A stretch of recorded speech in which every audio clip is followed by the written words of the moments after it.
Hello everyone, Marcus here. Welcome to Tesla Simplified. Today we're going to continue to compare the newest Tesla Model Y to the 2023 VW ID.4 built in Tennessee.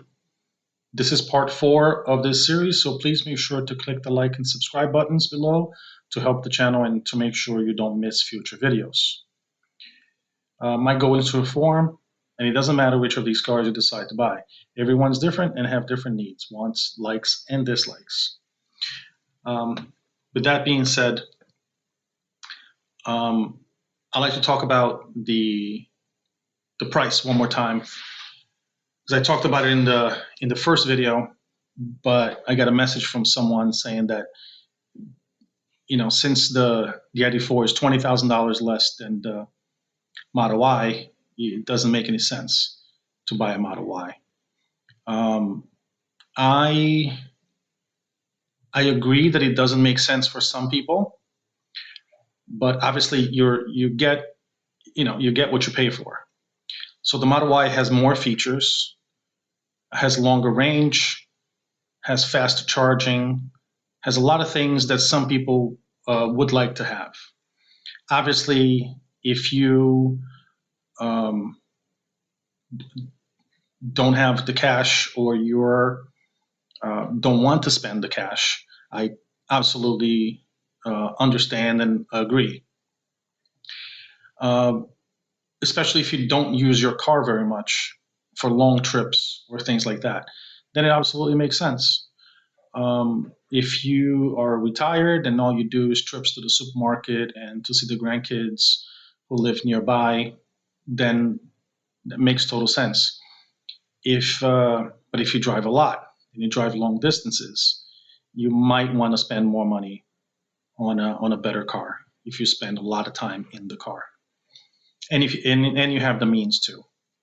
Obviously, if you don't have the means to get such an expensive car, then obviously you make do, and it's not that big a deal. You're still gonna get to where you're going.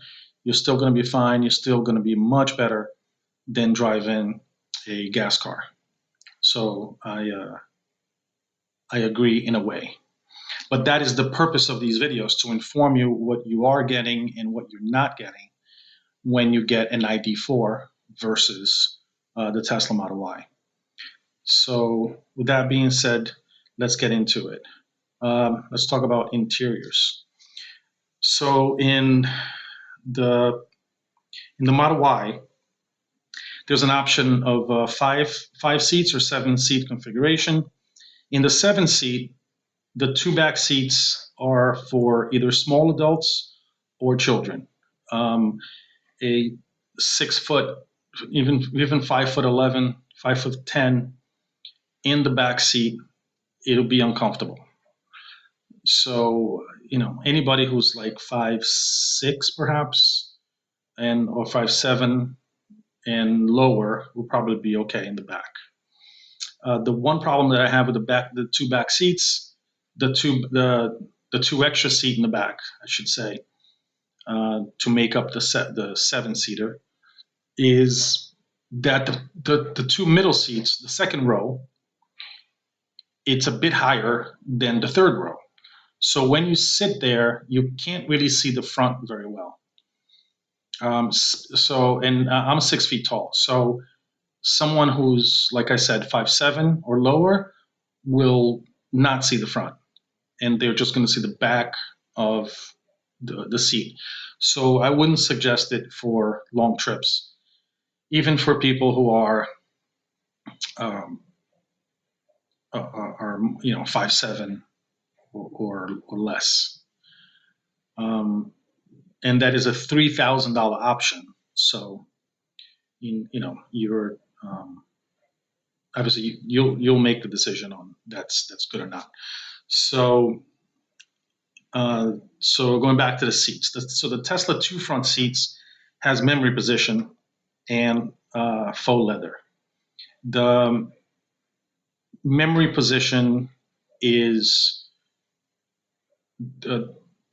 there is dozens of memory positions that you can have it by using the by using the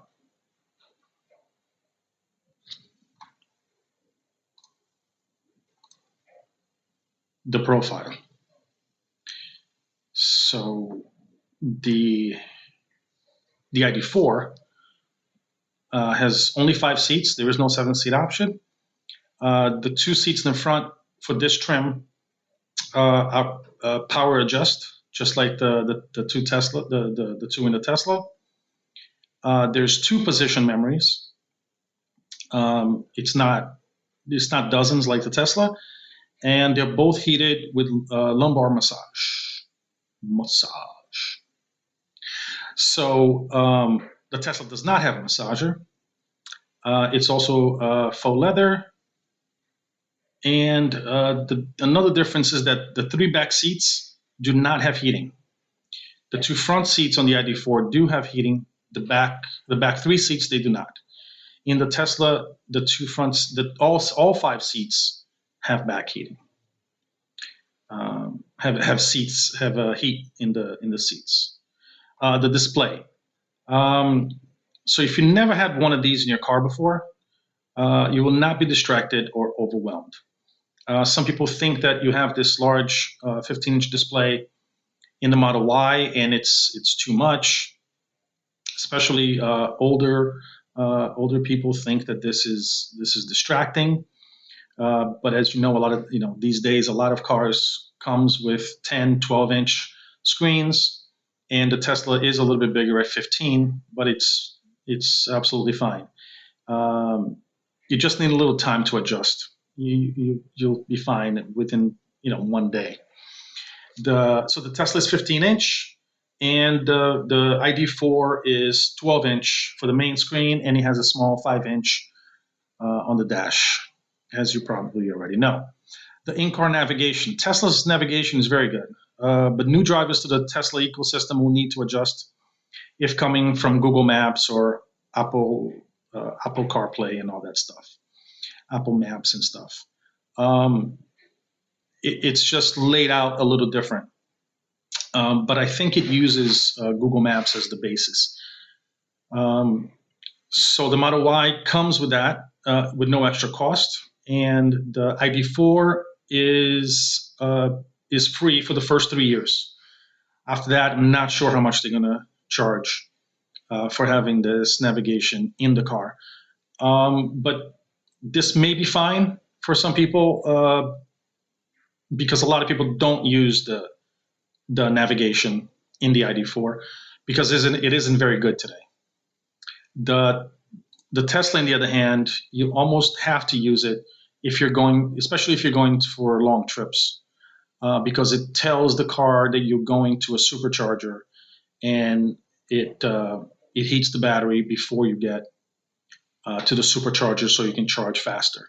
So if you're in a Tesla, you should be using the navigation. The heads-up display. So most people do like the HUD, and the Tesla does not have the HUD. The ID4 does for this trim level, and I think it's nice. It's nice to have your speedometer and stuff right there on the glass in front of you. The only thing is you cannot use polarized sunglasses, or you will not be able to see the HUD on your ID4. And next thing would be if the car supports Apple CarPlay or Android Auto. The Tesla does not, either one of those. The ID4 does, both of them. So what this does is that you can mirror your phone onto the 12-inch screen in the car, and you can just use it, and it's just paired with your phone. The Tesla doesn't have any of that. You have to, if you want to stream music, you can stream through your phone to the Bluetooth, but you have to select things on your phone, not on the screen. Unless you're paying for premium connectivity, then you do get music through the screen. You do get to select the music through the screen, but that's through Slacker. and a lot of people don't like Slacker. There's a couple of options. The radio is there. There is a radio, obviously, that you control through the screen. But I think we'll talk about the audio further down. Wireless phone chargers. The Tesla has two phone chargers, two wireless phone chargers, right below the screen. And the ID.4 has one phone charger. Now, these phone chargers, they're great in theory, but most people have a case. And if you have a thick case, it will not work. Even nobody I know with a case is able to charge. So you have to get a special case if you're going to use your phone, or a thin case. The cargo space is the most important thing. So the Tesla has 76 cubic feet of cargo space, and the ID.4 has 64. And that's the real reason we're comparing these two cars, is the amount of cargo space. But if cargo space is not that big a deal to you, if you're a single, or you're a family of three or something like that, a Model 3 might be a better fit, because you don't need to spend 60 something thousand dollars on $67,000 on a Model Y if you don't need that much space. You can get a 50 some thousand dollar Model 3, which will make it even cheaper than this trim level ID.4.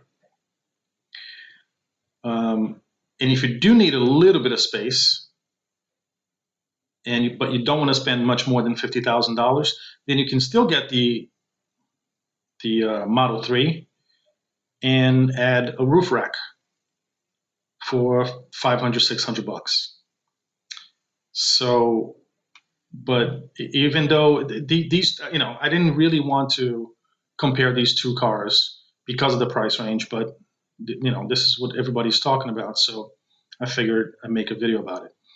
Now, the roof, Tesla has a one-piece glass with no shade, and the ID.4 has a one-piece glass with motorized retractable sunshade, which is nice to have.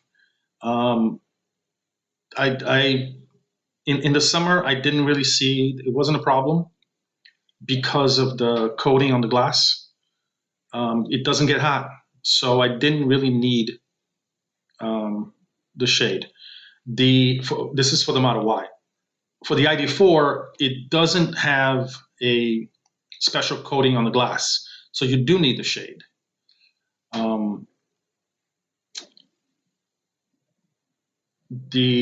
If you do live in a really hot climate, though, and you are in a Tesla, you may want to get a cover that covers the glass to keep your car a little bit cooler. But it was not a big deal, and this past summer, I was in 100 degree weather, 105 degree weather. So next thing, so the one pedal driving. The one pedal driving, to me, not having to touch your brakes 95% of the times makes this a luxury feature. Also, not having this makes your car less efficient, and you will spend more money in brake service. So the Model Y will, when you take your foot off the accelerator, you'll start slowing down, and it'll come to a complete stop without you having to touch the brakes. The Model Y, once you take your foot off, it'll start slowing down, but in order to make a complete stop, you have to press your brakes. And like I said, even though it's much better than a gas car, not having to touch your brakes is just a luxury that's nice. The electrical outlets. So the The Model Y has one USB-A, 4 USB-C, and two 12 volts, 7 total outlets in the car. The ID4 has 4 USB-Cs and one 12 volt in the rear only. So in the Model Y, the USB-A is taken up by a thumb drive that you leave it in there constantly, so you can't really use it. So the only difference here would be one 12 volt more. The Tesla has one 12 volt more than the ID4. So not a big deal. The sound system is a big deal. The sound system is a lot better. So Tesla has a premium 13 speakers, one subwoofer, 2 amplifiers, a 6-band equalizer, and it's an immersive sound system with 600 watts. The ID4, even at this trim level, only has 6 speakers, no subs, 1 amp, and a 3-band equalizer. And this is not upgradable. The frunk, the ID4 does not have a frunk, and the Model Y obviously does. The frunk is useful for me personally, leaving things in there that I don't really need, such as charging cables, umbrellas, things that you don't grab all the time. That leaves my trunk clear and clean, which I like, and gives you extra space when you're on a trip. The back visibility, that's another thing that people complain about the Model Y. Because the Model Y is low drag shape, the back window is rather small compared to other cars of similar size. It's more or less the size of a 2-passenger sports car back window. It's tiny. It's really tiny. But you can still see out the back. You have the cameras to back up. Not a big deal. For the ID4, the visibility is normal out the back windows and the side mirrors. The side mirrors, people say it's a little small. I don't think it is. I think it's absolutely fine. No problems with the back mirrors. So that's it for this. For this part, we're going to be talking about climate controls and exterior in the next video. So please like and subscribe. I'll see you next time.